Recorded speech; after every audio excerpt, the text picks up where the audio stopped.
Moitas grazas, Carlos, cando queiras. Bueno, eu vou a empezar mi charla diciendo cuál es el tipo de valoración que existe en la actualidad con catastro. Luego pongo un ejemplo que es comparativo y vemos un poco qué problemas pueden surgir. En la actualidad catastro está valorando de manera global todas las parcelas. Entonces para eso cuenta con una base de datos donde tiene unos datos físicos de las parcelas y unos datos económicos. Es decir, tiene unas superficies y unos cultivos. Y es a partir de estos cultivos de los que obtiene, en el caso de rústica, los valores. ¿Cómo se obtienen estos valores? Pues, y aquí surge el gran problema. En su inicio se hicieron cuentas analíticas, es decir, para cada cultivo se estimaron costes y rendimientos. ¿Qué problema surge? Que estas cuentas analíticas datan del año 88 y eran prórroga de unas cuentas analíticas que databan de 5 años antes. Entonces estamos actualizando rentas con tipo de interés, ¿no? ¿Qué problema surge con esto? Que esto que era una actualización de rentas queda desvirtuado porque a partir de un momento determinado estas rentas se actualizaron, estas rentas se convirtieron en valores catastrales, se les aplicó un tipo, se convirtieron en valor catastral y este valor catastral fue actualizado por la ley de presupuestos con una serie de coeficientes anuales. Es decir, que hoy nadie se entera muy bien de qué valor estamos hablando. Y este es el gran problema. El problema de la valoración es que nadie sabe de qué valor estamos hablando. Podemos hablar de múltiples valores y luego vendrá un ejemplo. ¿Qué ocurre? Me vuelvo a centrar en la valoración catastral. Tenemos un valor catastral por hectárea que viene, por una parte, de una actualización de rentas más de una actualización de tipo sistemático de la ley de presupuestos. Lo primero que tenemos que hablar es qué valores tenemos por hectárea, ¿no? Y estos valores de hectárea van a variar en función de cada cultivo que tengamos. Si lo comparamos con los valores reales, pues vemos que por estas manipulaciones de lo que es el valor, pues podemos estar en un 10% en terrenos de labradío o de pradera, del valor de mercado, suponiendo que este exista y que lo tengamos por ahí, pues tenemos valores catastrales que están al 10% del valor de mercado en cultivos principales, labradíos y prados. Pero en los matorrales podemos estar en el 1 o el 0%. ¿Qué más? En el caso de catastro se está valorando el cultivo que existe sobre el terreno, con una clasificación, con los posibles errores que pueda haber. Y por tanto podemos tener una parcela a prado valorada al 10% de su valor de mercado y al lado de esta parcela, una parcela de matorral, pues valorado al 1% de su valor de mercado, ¿no? Entonces partimos de eso. Un ejemplo de las contradicciones en las que entramos en los temas de valoración. Cogemos una parcela que hay aquí, una ampliación de Nadela, y esta parcela fue expropiada antes de la nueva ley del suelo y por tanto se usaba el método de comparación, ¿no? En catastro sí hay un sistema que permite que todas las transacciones que se hacen por notarios y registradores entran en nuestro sistema y se sabe el valor declarado en la escritura pública de esas parcelas.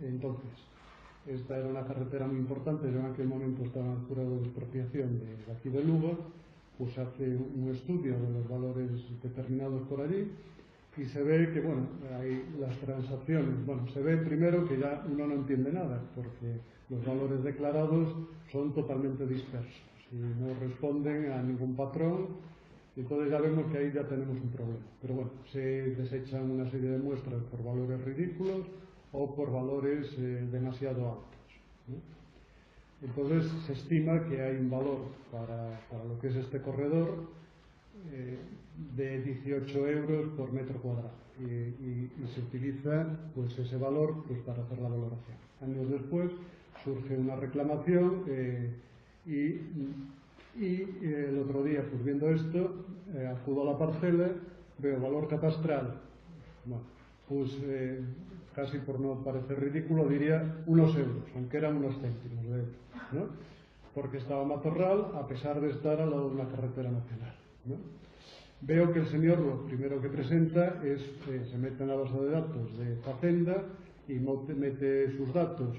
Comprobamos que no los manipulan, porque muchas veces se manipulan pues para que queden tal, pero la parcela estaba al lado de la Nacional Sexta. Y vemos que su valor unitario era de 59 euros por metro cuadrado, en una finca rústica, ¿no? Y que el jurado había valorado en 18.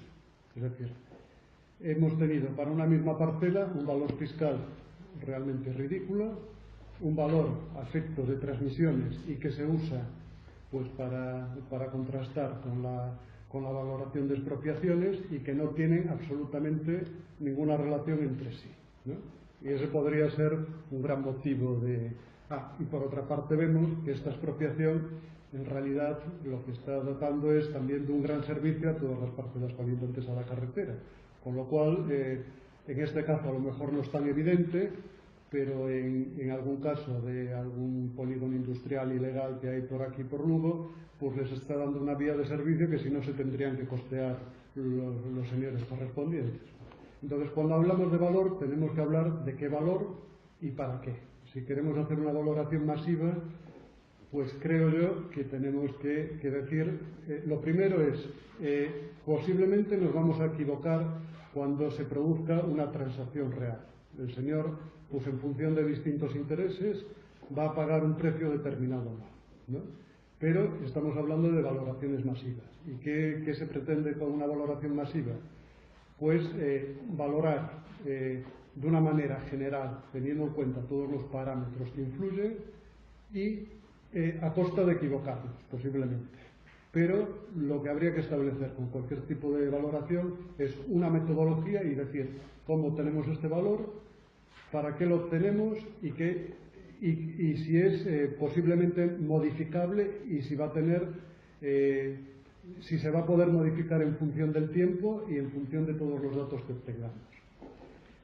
Veamos, por ejemplo, ahora Catastro está metido, y aquí sí que os aclaro un poco el otro trabajo que estoy haciendo. Existe una Junta Técnica de Valoración de Coordinación Inmobiliaria de Galicia y yo estoy como ponente. Catastro está intentando lo que sería hallar un valor de referencia. Un valor de referencia que todavía no está definido, estamos en los preliminares de eso. ¿Pero en qué se basa? Primero en la zonificación, ¿no? Y para la zonificación lo que tenemos que tener es mapas, tenemos que tener cultivos, tenemos que tener climatología, tenemos que tener planeamientos, tenemos que tener, y con todas esas cosas hacemos una zonificación, que a lo mejor no vale para nada. Y tenemos que tener datos, obtenidos de dónde. Pues tengo aquí una relación. Y estos datos pues pueden ser transmisiones suministradas por notarios y registradores de la propiedad. Esto está disponible en la base de Catastro. Y entonces os voy a dar unos datos que cogí esta misma mañana, porque son realmente sorprendentes. Para que valgan, no valgan. En la provincia de La Coruña, los datos obtenidos en los últimos 2011, 2012 y hasta julio del 2013 tenemos del orden de 5.000 transmisiones, de compra-ventas únicamente, puesto que las transmisiones incluyen otras muchas cosas que pueden ser datos que no nos valgan, ¿no? Faltan por analizar. Bueno, pues sería un número aceptable. En la provincia de Lugo, pues tenemos del orden de 98, ¿no? Ya ahí empieza a fallar. Provincia de Ourense, pues por ese orden. Provincia de Pontevedra, por ese orden. Y Vigo, que está como sugerencia de Catastro, tenemos 4. Es decir, hay una falta de datos evidente, ¿no?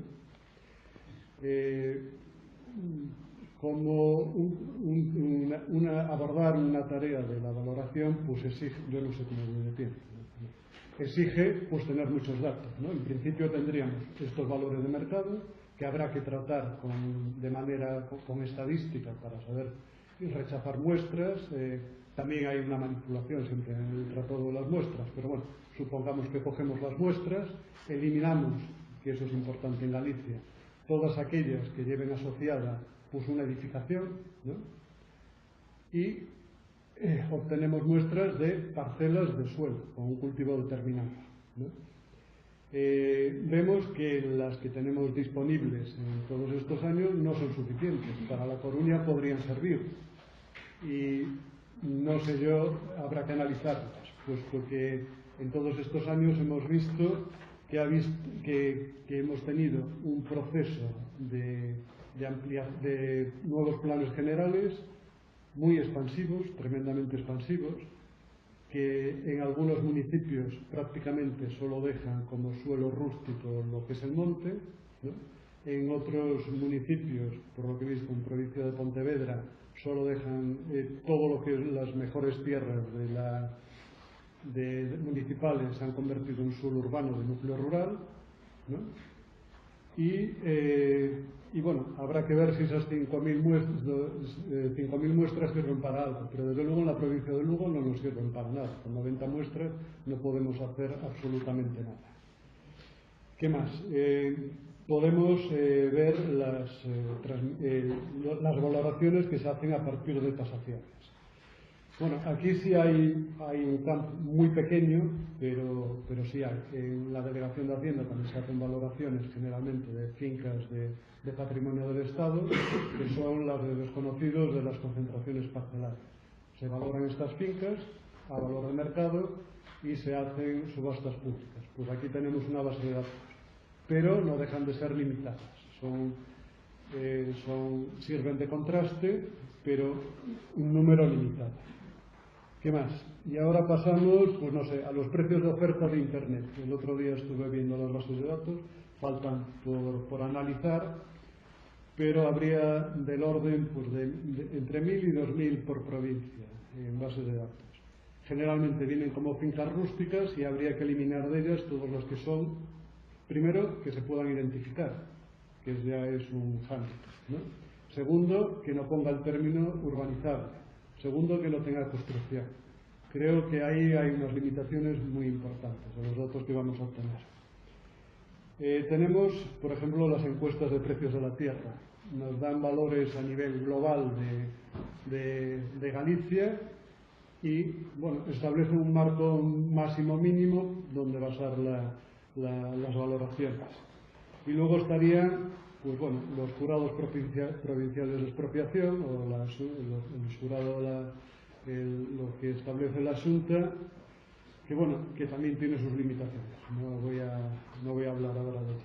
Es decir, nos faltan datos. No, sí, perdón. Sí. Ya está. 2 minutos que quedan. Bueno, ¿qué más? Entonces vemos que para una valoración masiva tenemos fuertes limitaciones en los datos que podemos utilizar, pero desde luego lo que hace falta son bases de datos estructuradas, una planificación del territorio en función de todos los parámetros, ya sean climáticos o económicos, y a partir de ahí definir, creo yo que sería lo fundamental, de qué valor estamos hablando. Podemos decir que el valor que vamos a definir pues, para un cultivo determinado, y no nos metemos aquí en la problemática de lo que es una explotación y si se puede hablar de un valor de una parcela fuera de lo que es una explotación agraria.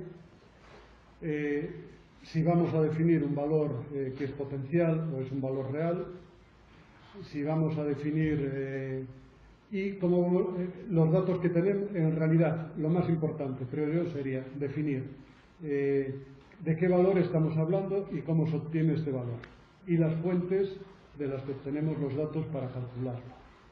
Una vez que sabemos de lo que estamos hablando, tendremos un valor más o menos bueno, pero será un valor obtenido con unos métodos más o menos científicos, ¿no? Porque, un poco, y es lo que he intentado que se viera aquí, es que el valor es una cosa muy relativa. No es lo mismo valor que precio, y no es lo mismo una valoración masiva que una valoración de una finca para un fin concreto. Es decir, que es un tema complejo y que quizás habría que definir de qué valor estamos hablando para saber de lo que estamos hablando, ¿no? Y con eso creo que